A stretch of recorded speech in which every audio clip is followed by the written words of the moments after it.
Welcome to our Facebook Live on the Pathways to Healing Counseling Facebook page. We are so excited to have you. I am Kristen Boice, the owner of Pathways to Healing Counseling and a licensed, what am I, marriage and family therapist. I had to think about it for a minute. And I am excited to be joined by my colleague, Liz Howerth. Yay, a licensed mental health counselor.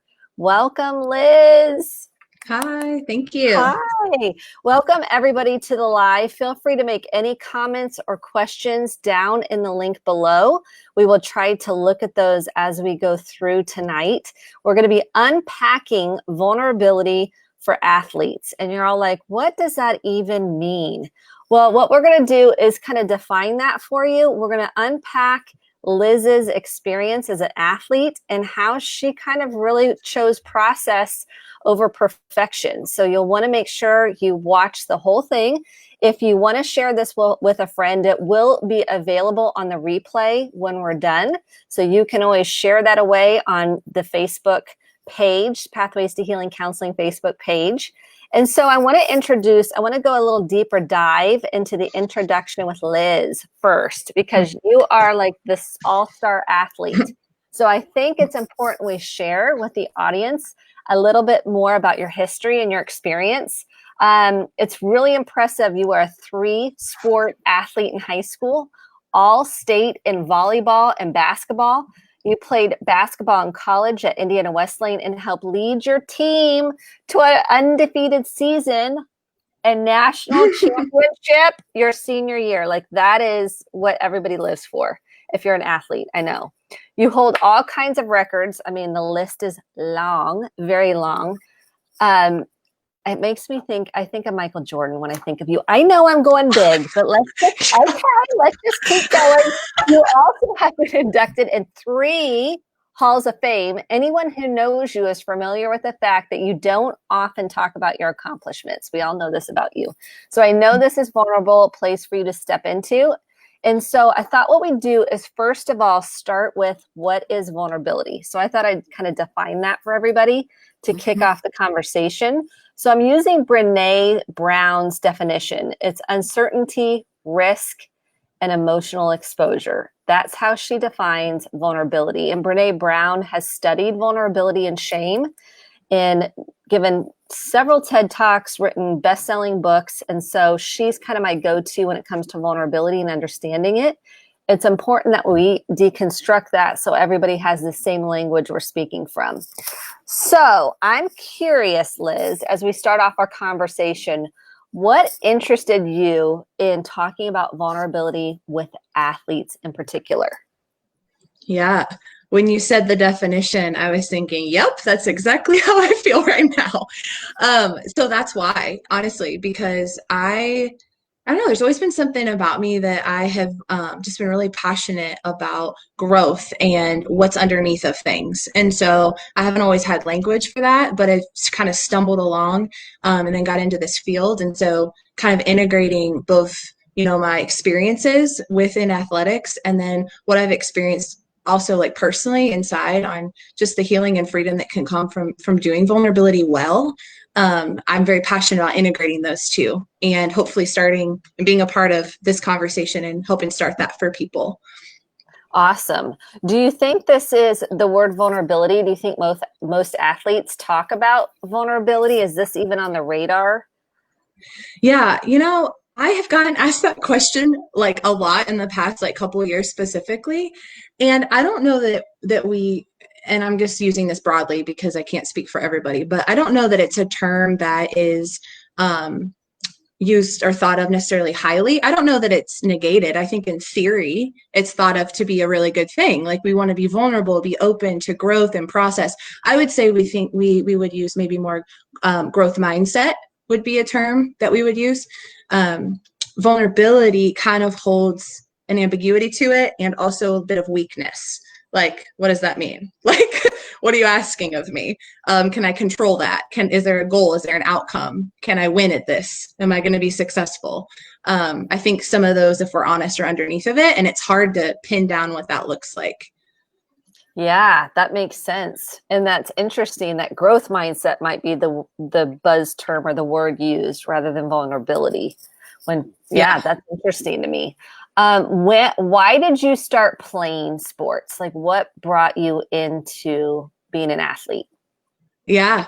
That's a good question. So I was thinking about, even on this conversation, the first sport that I played was softball, like rec softball. I think we've all had like rec experiences, like most of us. And I was in first grade or so. And so I remember that if you could hit the ball like basically into the outfield, like into the green area, the grass, and you were pretty fast, you'd get a home run. So I was over there, I was getting lots of home runs as a kid, right? And I found out pretty quick, like, oh, I can be good at this, or I can figure out how to be successful in this or have fun. It was a lot of fun. So fast forward, I played softball. My dad, grew up playing baseball. And so that was a part of just a part of the family. And I was in fourth grade and all my friends were like outside at recess. They were like playing basketball, like out on on the court. And I didn't know what a layup was. I didn't know what they were doing really. And I went over and I like wanted to play, but I couldn't really keep up with them. I didn't know what was going on. I didn't like that. And so I asked a couple of my friends if I could come to their rec game, and their coach said I couldn't play, obviously, but I just so wanted to be a part of the team and have some fun. So the next year I signed up, and that's kind of how I got into it in fifth grade. I just signed up for rec league. I was on second string. I wanted to quit. I hated it because I felt like I wasn't helping the team. I didn't know what a layup was. And I remember being on the bus and I asked my friend who's now a surgeon. So she was very smart. And, we were in fifth grade and I was like, tell me what a layup is. So she was trying to tell me the mechanics of it. And I was like, well, guess we'll just see how it goes. So I remember, starting it that way, just in the rec league, wanting to play with my friends. How often did you want to quit? Like you Oh, mentioned I wanted to quit because a lot of kids and a lot of people want to quit at yeah, some point. yeah. You know, that's a very good question. I was scared and I wanted to be liked so much. For me, looking back, I didn't know this. I didn't have language for it. But as a kid, like I wanted connection so badly, just from some of the way that I grew up, that being a part of the team meant I needed to add value to it. And so I felt like just showing up and sitting there and being on second string wasn't a part of the team. I felt like I was like not helping. And for me as a kid, that was kind of like, well, then why am I even coming? Like, what am I doing here? Right. Used to running the home runs, So I was like, what am I doing here? And I think I was just really sad and didn't have very much confidence. And so wanting to quit was more about like, I was feeling a lot of shame, I think, like, oh no, I'm not good at this and they don't like me. I'm not connecting. I'm not, like all those things. Didn't have words for it. But one Saturday, I remember I woke up and I was like, I'm not going to this game. I could be a very stubborn child. I was like, I'm not going. I'm not doing this. And because I'd had enough, I was kind of like, ugh. And I remember my dad, this is one of the gifts that he gave me. He looked at me and he said, you are not quitting. And I was like, okay. So I go and I show up, and literally that game, I kid you not, I like stole the ball and made a shot. And I was like, oh, okay. So it was just like getting that momentum and getting a little bit of energy under me, a little bit of confidence and support that like I could actually do it. Like just try it. It's okay. It's okay to try and like not be the best.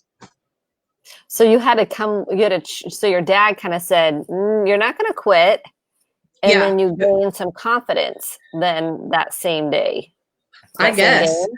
I think I was probably mad, to be honest. And so when they put me in, I was probably like, fine, if I'm here, I'm gonna do the best I can. And I mean, I wasn't someone who wasn't gonna try my best. But I think on the inside that was happening, right? Like I just felt like I couldn't do it.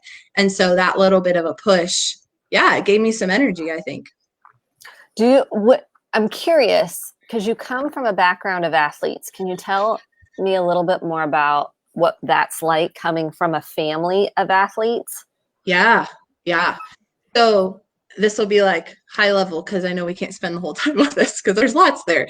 But yeah, so both of my like backing it up, both of my grandpas were very athletic.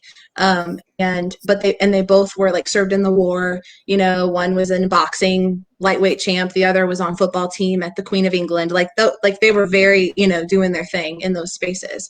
And so then came back, and at that time, they were both hardworking guys and didn't pursue anything. On my one side in particular, he had opportunities for scholarships and whatnot, and he turned them down to, raise a family, and they had kids. And so out of that side of the family came, many athletes, and one of them being my uncle, who went into the NFL.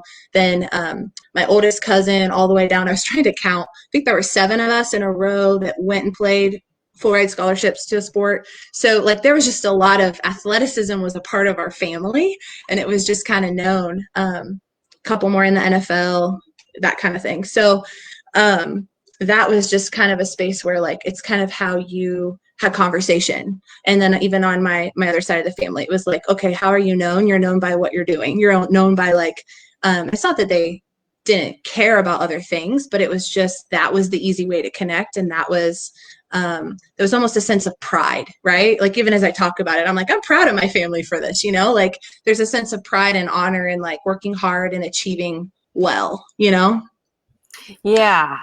Was there pressure for you coming from, you got NFL? I mean, that's the big dogs. I mean, so was there pressure for you to perform? Yeah. So I think this is where my vulnerability comes into play, because, for me, I was the only girl out of that line, right? So like there were I feel like there may have been a little bit of different expectations just given family system stuff.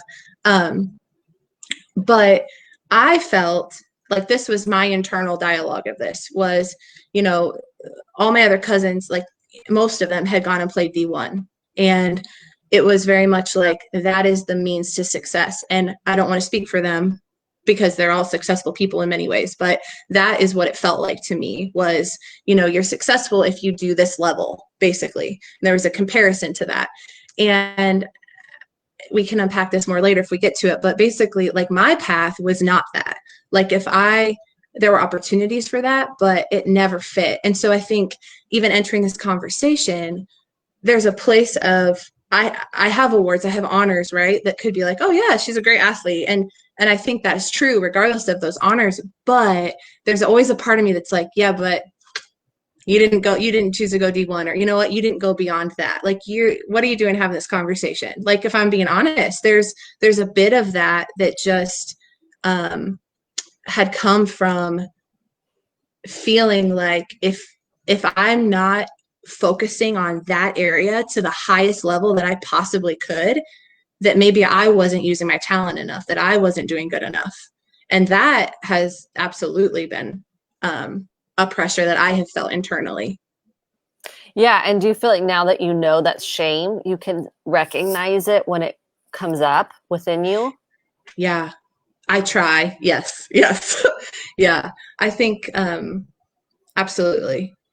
And that's part of why I feel like this conversation is important, because a lot of times I feel like the things that just are a part of our stories, our narratives that we're like even telling ourselves, like if we keep them all inside and I didn't deal with a lot of the stuff. I didn't know how to ask for help very well. I didn't know that it even would help.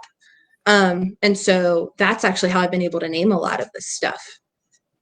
Awesome. So how did you deal with the pressures? Like, how did you deal with those challenges and pressures? Yeah. Well, some healthy ways, some not healthy ways. I think, what I ended up doing from a young age was just accruing all this anxiety. Like I didn't really have the greatest confidence. So I could show up like out on the court and I could play and work with teams and whatever, but like inside I wasn't really very confident. And so over time, I learned how to show up and I don't want to say perform because it was deeper than that. I was having fun with my friends and we were playing and we were working toward a common goal and all of that. But I would say the pressures look different in different seasons and what that looked like. So like middle school, for example, like, because middle school can be a catty time of life. So in middle school, like, we would go out, and that's when I first learned that that like if I was doing well, like if I was better than some of the people on my team, or other teams or whatever, that I was going to be like not liked. Like, I was like, oh, well, we're going to talk about her, or jealous of this, or this is happening. And all I felt like was, I'm in middle school. It was like, man, like, what's wrong with me? Like, what's up? Like, I'm here to like help and be a part of this team. And so I think there was just even in this conversation, there's a bit of shame around, stepping into the talent, stepping into those spaces, that felt like they were causing so much attention I didn't know what to do with. And then it was negative attention. So I didn't like that. Yeah. So how did you deal with the anxiety? Yeah. So I didn't. So basically in middle school, I white knuckled through a lot of stuff. Like, that's basically like going into high school. So basically I was in middle school, and then going into high school, I was on these varsity teams, or, the junior varsity or whatever, in different sports. And so like freshman year, so I wasn't with my friends anymore.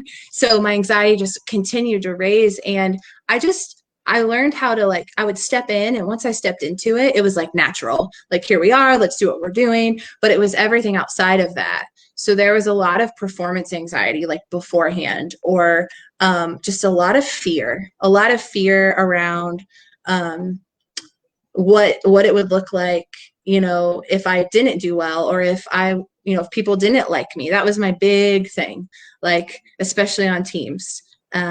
It's a really hard social situation, not having confidence and being really good at something.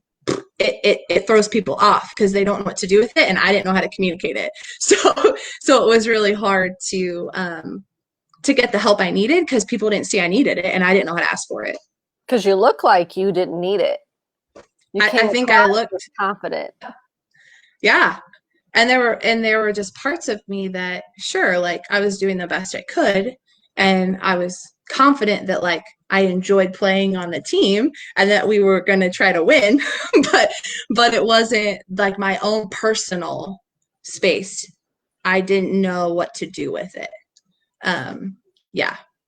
So if you look back at your middle school self and you think about the anxiety and the performance anxiety, would you have said one of the antidotes to that would have been, well, we know self-compassion is huge, and vulnerability, like talking about it, processing it, would that have mitigated all that anxiety and performance anxiety? Yeah. I mean, it's hard to say if all of it obviously would have gone away, because I think, again, there's just like stages to growth in it, like looking back. But for me, absolutely. If I would have, like, I think for me, having someone that I could share and be like, just be honest with, that was a safe person, would have absolutely helped me at least hear it outside of my head and get some feedback. Because I think part of what can happen too then is when you're seen as a leader and you're, taking things, it just kept piling on. It was like, here we go, here's more. And my personality is certainly not one to back down or to quit. Like, I don't do that well, which is a strength, right? Like resiliency, I'm going to keep going. But there's a part of that where it gets unhealthy when I'm just white knuckling through and I'm not circling back to what's actually going on underneath it. And that's what, like, I didn't get to until college. How did it change in college? Yeah. So, I went through high school. The first years, like I said, were harder because I wasn't with my friends. Then the next 2 years I was. And that's really, I mean, for me, like, faith is really important to me and Jesus is really important to me. So my junior year is when I really, like, had a relationship with Jesus, and that, like, it opened up some accountability in my life, I think. And it opened up some spaces that felt safe to let people see vulnerable parts of me, that I didn't even know was vulnerable. I was just like, help. So I was, like, kind of in that space with these people. Many of my teammates along the years, I mean, if any of them listen to this, they know all this. And, like, many of us are still good friends to this day. So we would, then open up and have conversations together. And so we were friends on the court and off the court. And that was huge. Like that was such a different experience than fighting, bickering, catty, jealousy, like blaming, like all the things, right? Like it was such a different experience. And that's, I mean, we started winning more games, all that kind of stuff. So that's when I decided to go to Indiana Wesleyan. Because for me, there's something in me that even though I didn't know what I needed, I knew that, and this is not for everyone, but for me, I needed to go somewhere that was a life decision and wasn't just a basketball decision.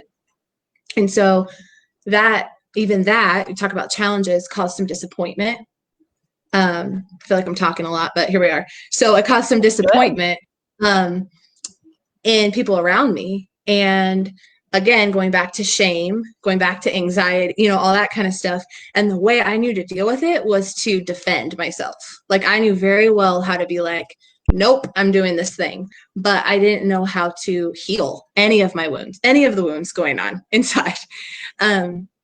So when I went to IWU, that's when over a series of years, I finally, my senior year, went to a counseling session, my senior year of college.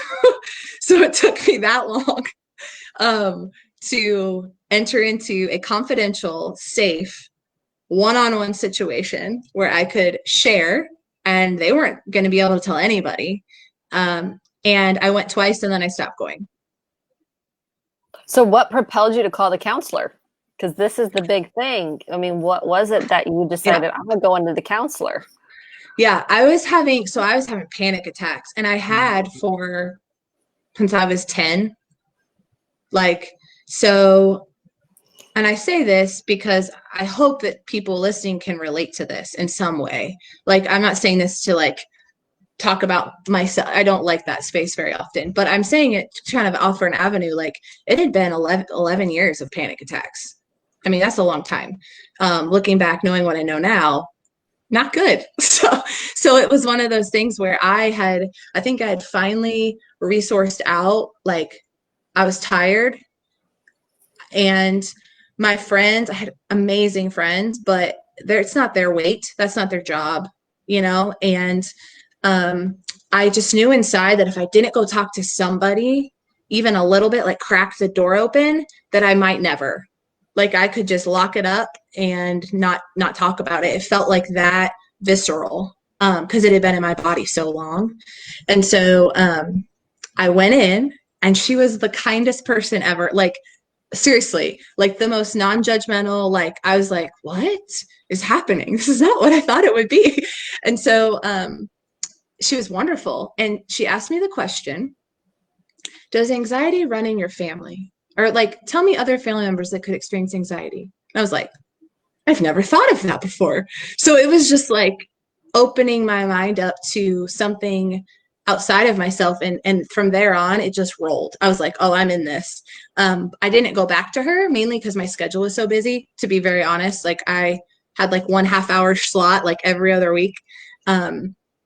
But it really got me thinking and kind of connected to something deeper that I didn't know how to access on my own. How did, for people that might not know what a panic attack is or what it looks like, what did yours look like? Yeah. So let's see, it kind of depended, but most of the time it would get to the point where I felt like I couldn't move. I was shaking. I felt like I couldn't breathe. My heart was racing so fast that it felt like I possibly was going to have my heart was going to come out of my chest, or I was going to have a heart attack. When I was younger, I thought I was going to die. After a while, I learned I wasn't going to die, but I hated the feeling. So then it became a fear of the panic, right? So it was straight up, yeah, my body response to holding on to things, it went panic attack.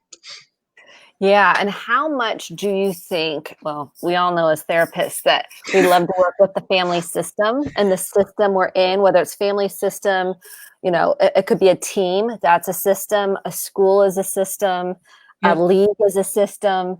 These are all these systems. And we know all the systems have messages that you get about what expectations are, performances.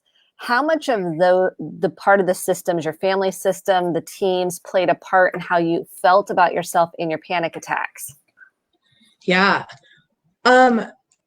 This is where there's two screens to this. One is what I knew at the time, and one is what I know now. So at the time, what it felt like was there was something wrong with me. Like I was crazy. Like, what is happening? Like, what is going on? And why can't I control this? Like, and I truly, truly did not know that I could go talk to someone about it.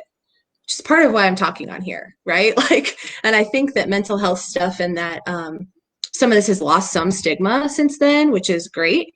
But I think we still have a long way to go.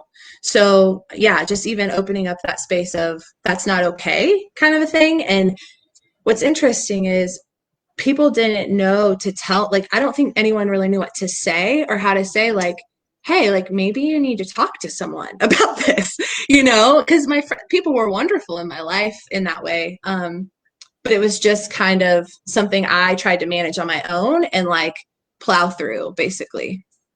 So now what I know is that I had from a young age, I've been experiencing trauma. And what I know now is I was so disconnected from myself. And every time that I would have to show up in something that would require me to be seen, it scared the crap out of me because then I'm not connected to myself. Oh no, people are going to see that. I'm going to be seen for like either I'm fake or I'm not good enough or they're not going to like me, whatever shame message, whatever was going on. And so we could unpack that more another time or whatever. But I think just knowing like the family system stuff and the things that were going on behind the scenes that I didn't even know how to talk about or that weren't okay to talk about, that was really what was driving a lot of it. Yeah, because we don't even know. Like we just think, well, this is who I am. And we're like, well, is it really? Or is there some more to deconstruct there to kind of figure out, are those messages, was that programming, was that conditioning based on trauma? Right. And right. So I think that is important to deconstruct to get to vulnerability. So you feel safe enough to do vulnerability. So yes. Were you going to say more about that piece? No, I say about deconstructing it. Yeah. No, I think I was just agreeing. Yeah, just agreeing with you that I think it's okay to need help doing that. And I feel like that's a very simple thing to say in theory, but it's really hard when I I think there's an element to it as well, where at least in my experience in athletics too, is like we kind of you have a unit, you have a team that's like working together and like it's such a strength, it's such an outlet, it was such a coping skill for me, right? It was such a helpful thing in so many ways. And that wasn't the problem, right? The tricky part was that in that space, I was taking on messages of, well, here's what strength looks like. And, a good message of, well, when you come to practice, we need to just focus on practice, which is a great container.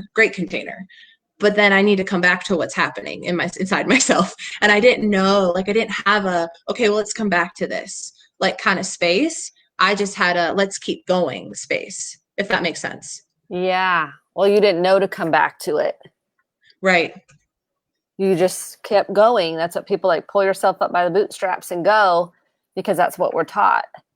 And so that you're saying now, to come back to it, to process it. Yes. To pause and like pay attention to myself, pay attention to what my body is saying, pay attention to the fact that I have emotions and that those don't make anyone crazy. They're real and they're a part of us. And when we don't pay attention to them, then they get big and they get harder and harder and harder. And so I think, yeah, those aspects, I didn't know. I felt them and I intuitively had them somewhere, but I didn't know how to get to them. And I didn't know how to put it together to help myself. Look at the powerful, like you connecting your body and your feelings and how that has kind of liberated you in so many ways. Have you had many panic attacks since you've started doing kind of this unpacking? Yeah, honestly, no. And my friends who know me could attest to that. I would have panic attacks on flights. Like when I lived in Prague, oh, God bless the people around me. I'd be like, hold on. So it was, yeah, I have not, I honestly haven't. I can feel anxiety. I can feel the fear rising at times. But I am so much more connected to myself, and I feel like I trust myself and I'm more confident. And the fears that would kind of come in that I didn't know what they were, like the adrenaline shots of stuff, it it doesn't happen as much anymore. I feel like I've touched down on some roots. So it's not, there's not the scary forest as much. I've kind of walked through that. Yeah, on game days, I'm curious, would you get anxious on game days or no? Like, would that be part of the anxiety? Um, Sometimes I think my anxiety came more from like, because I hadn't tapped into a lot of my own stuff and I just kept going, I wasn't, I was carrying way more than I could handle. So it was more of like the weight of like the team stuff. No one's putting it on me. Well, that's probably not true. Like I think there was an element that yes, there was some of that, but it wasn't on purpose. It was just kind of like when someone's good at something, you're like, okay, well we can count on them. We can trust them. So I was feeding off of, okay, they trust me. Cool. This is an area where I have trust and connection. I didn't know all this again, but it was like, yeah, this is great. And I can help here and we're going toward a goal, but I didn't realize that I was taking on more than like I needed to in the situation. And, I think again, that's common in sports. I think we all want, like, especially in athletics, like we want to show up and we want to give 110% and go out there. And there's nothing wrong with that. I don't think there's anything wrong with that. It's when I wasn't paying attention to myself that it became a problem. Like if I was having a panic attack before a game, I didn't know why. And then I was like, well, I have to go out and lead this team to win. Like there was something disconnected there for me, if that makes sense. Yeah, because you were kind of bringing it on yourself, is what I'm hearing you Yeah. say. Like the Yeah. pressure you were putting on yourself for the most part. Yeah. I think there was a lot of internal pressure and then expectation. So like there's just a lot of expectation around me, that I wasn't just putting on myself, but I was owning, because that's what I did, right? Like people have these expectations. And so then it's like, okay, we will meet these expectations and then we will go further. Like that's kind of the mentality, if we're honest, I think, until we learn to evaluate those for ourselves and say, hey, like, actually, here's my boundary, here's my limit, which limit's a hard thing because you always want to grow and, but it's like, hey, actually, for me to be a healthy person, here's what I need to do. And that's what I think I've learned now in my adult life that I wish I knew back then. And I don't think it would have hindered my performance. I think it would have helped it. Would have helped my confidence too. Yeah. So if you would have had boundaries and said that, this is what I can and can't do, you felt like that would have helped your performance rather than hindered it. Yeah. Yeah. Yeah. I think, yeah. Keep going. Yeah. I think that, I guess there's so much going through my head, but as we're talking about it, there were so many great things about working together with other people, but it's like a team is like a microcosm of life.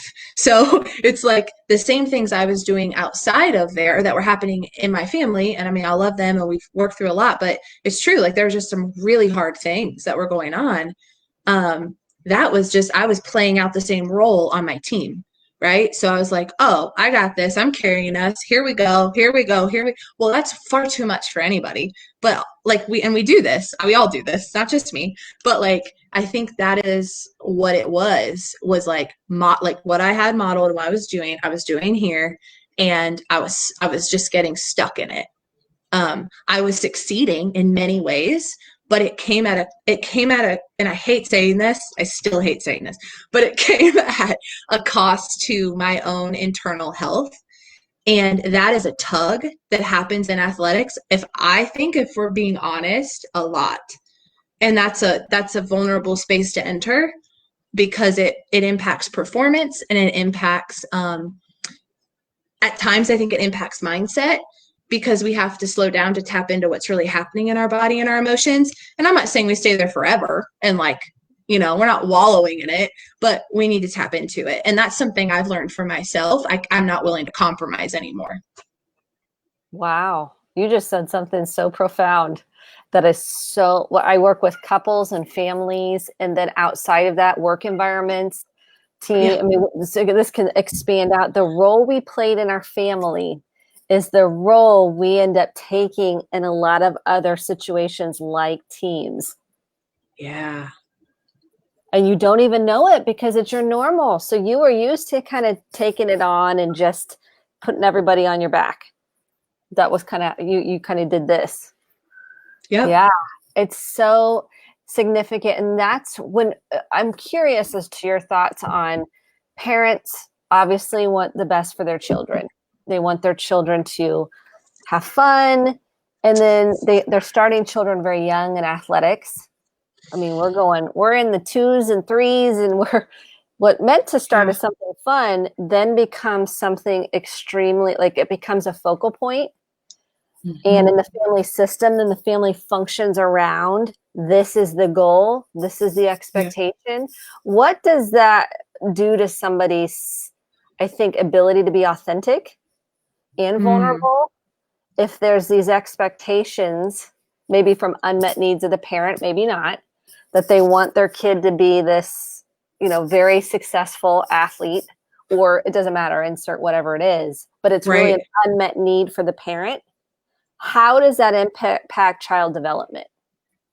I know that's in 5 minutes. No, I'm just kidding. Yeah. In 5 minutes, give us shift your thoughts. Yeah. Well, and I mean, I know this is a conversation, so I love this because I don't claim to, I'm not like the expert on all this, but I feel like just knowing what I know in the experiences and watching, now counseling kids and families and, through adults, I feel like one thing is it just depends on the kid's personality too. Like there's so much to this where we're all wired uniquely. And so one thing that I think is important is to get to know your kid, like, know how they're wired and how they work and what their capacity is, and accept it.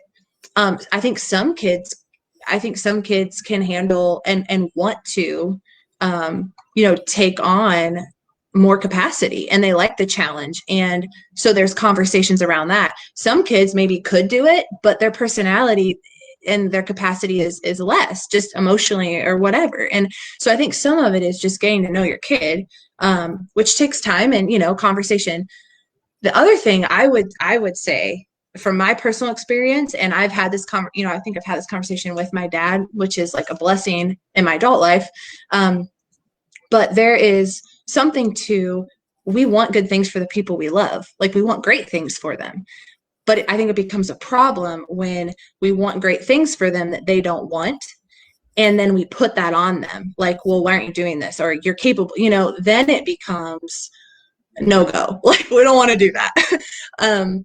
And I think there's different thoughts around that and mentalities based on generations. Like I've just seen that in my family and how people in my family who excelled, how they got there. And, we all have our own stories and our own stuff. But I think that I would say have the conversations with them and get to know your family values, to know what exactly, like what you're going toward, and have conversations geared toward that.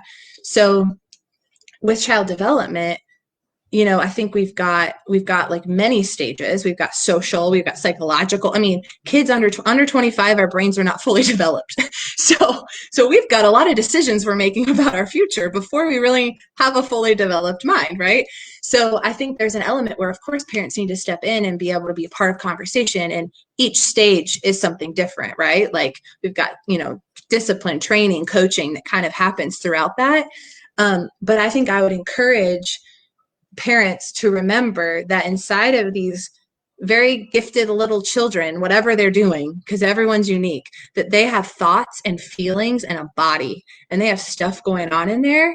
And the less pressure we can add to that, and the more we can be clear about expectations and maybe even have some good boundaries in our families around what time looks like, and, what expectation looks like around success and love and care, like all those kind of things, that's going to be a greater impact for the kid to develop who they are, and the parent to get to come alongside and model and kind of even grow with them truly and help coach and guide them.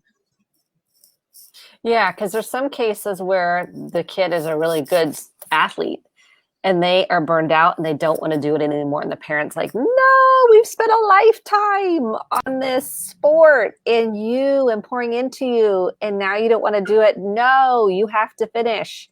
And the kid just ends up hating the sport for like ever. Do you see that? Do you see that happening? Yeah, most definitely.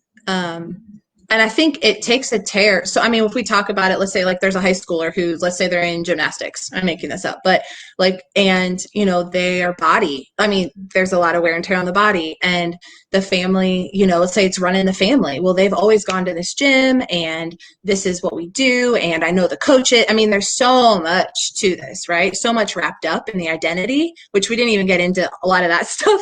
But I think there's so much identity that can happen in on a family or in on people, like, oh, well, this is who you are because this is what we've done in generations. That the teen, or whoever it is, they're trying to figure out who they are, like what's going on, what they actually want, and they want to please their parents. Like, no, every kid, like to some level, wants to be loved by and please their parents to some level. And I think that what can happen is I've watched teens really struggle with feeling that they will let their parents down, or that this is what they've always done, so who am I?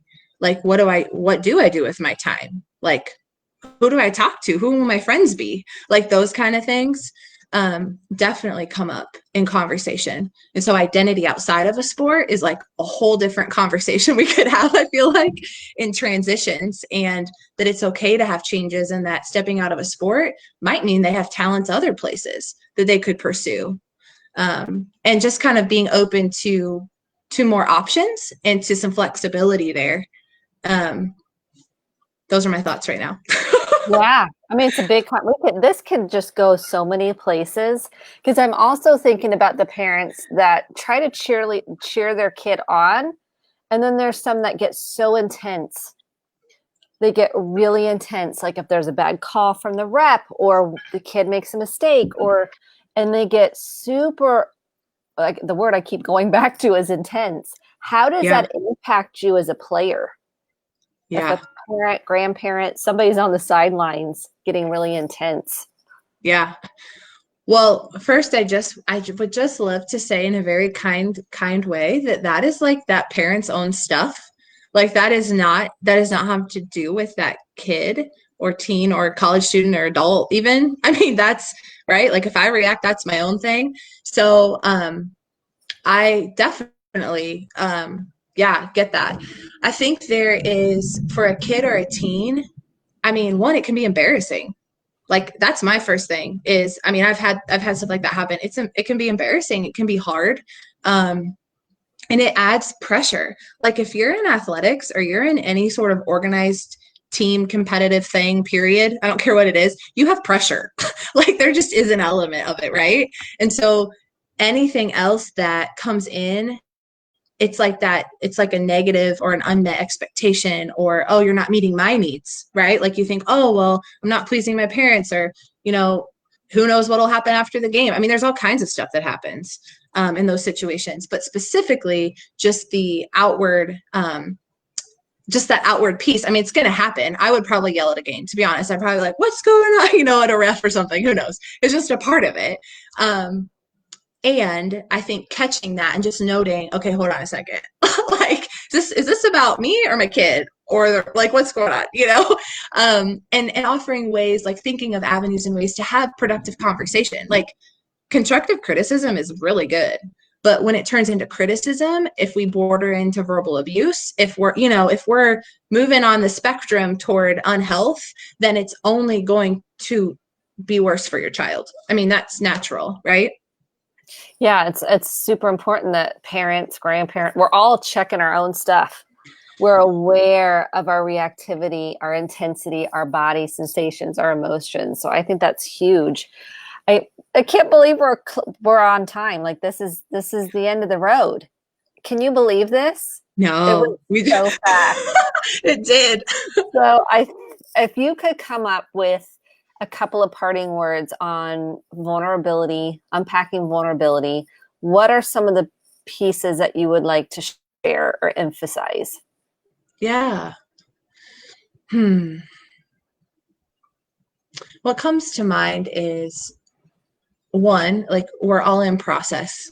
And I think it is so important no matter where we're at and what we come with and where we're at in our journey, like that we just hold space for being in process. I would use the word grace there as well. I think that there is something to we're all works in progress. And so we get grace and thank you, Jesus. That's how I feel about that. But that's coming from that space. I think, another piece of this is vulnerability is a gift.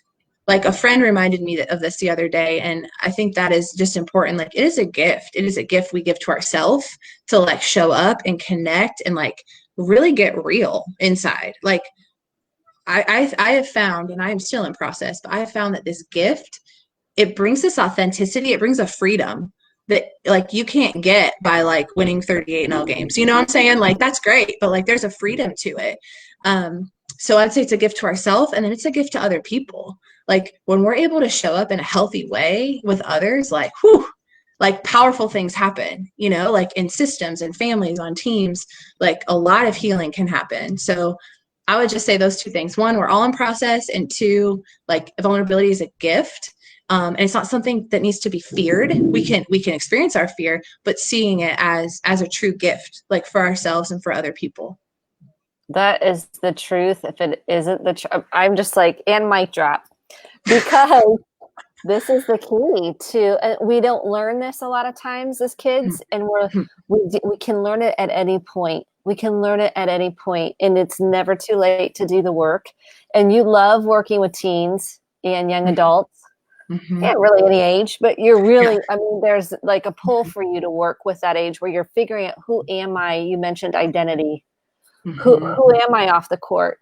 Who am I really? What roles have I played? Are those because that was a survival state, or a way to belong, a way to get worth and value, perfectionism, all the things? And so what do you love most as our parting words? What do you love most about working with young adults?